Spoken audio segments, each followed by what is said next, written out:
importance of story in your life? In my life, the importance of story. May I look at you, Jan? Mm-hmm. Is that okay if I look at you? To me, story is the most important thing that happens in a woman's life. So no matter what's going on in her life, it's a story. Mm-hmm. And so if I'm going to interact with someone, actually interacting with myself, you know, I think about the stories of my ancestors, my mother, my own birth stories, the stories of my people, the stories of my daughters.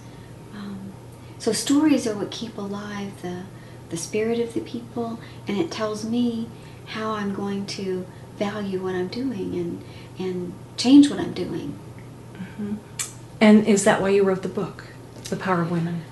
No, that's not exactly why I wrote the book. The reason I wrote the book is I wanted to preserve for my great-great-great-granddaughters what their great-great-grandmother was doing, because I began to see that it may not be going on.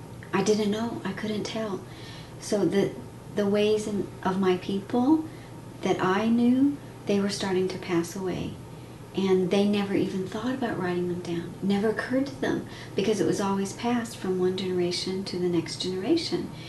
And when Granny left, and I could see that the things that I'd gotten to be a part of were not, I couldn't pass them down in exactly the same way, and yet there was no record.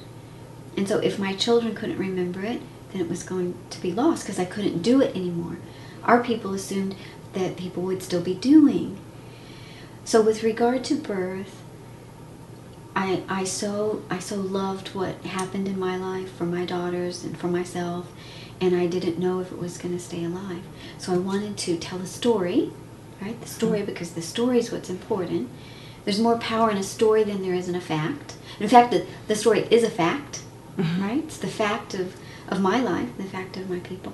And I wanted my great-great-grandchildren to know what their great-great-grandmother did. So that if there was people who said, oh, that, like if the oral tradition said, oh, she did this, and then if the technology or the world said, oh, that's not even possible.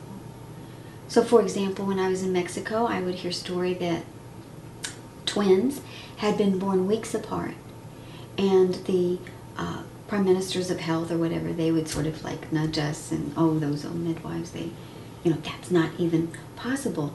And then I ended up being a midwife for twins who were born days apart, and the light bulb went off. It was like, it is possible. That may not be a myth. That may be a story of the people that's a fact that we no longer can even grasp. Wow.